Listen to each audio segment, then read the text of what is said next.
कैली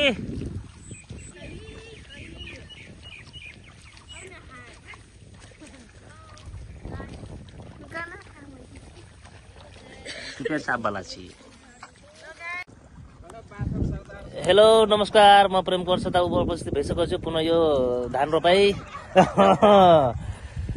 कार्यक्रममा। र हल्का जोर से बोलेको छु नि त, ठिक पावर आएको छ है। र त्यस्तै गरी यो हाम्रो बीचमा छ यो धानको कोसा अध्यक्ष कि हेर्नु त यता, हाई गरिदिनु त ल। त्यस्तै गरी यो हाम्रो सदस्यहरू छन् यता, छाता फेर गराउँछ है। हेलो हेलो हाई गरिदिनु त यता जेन्टलमेन। र पानी पनि पर्दैछ, सर्टकटमै गर्नुपर्छ भिडियो।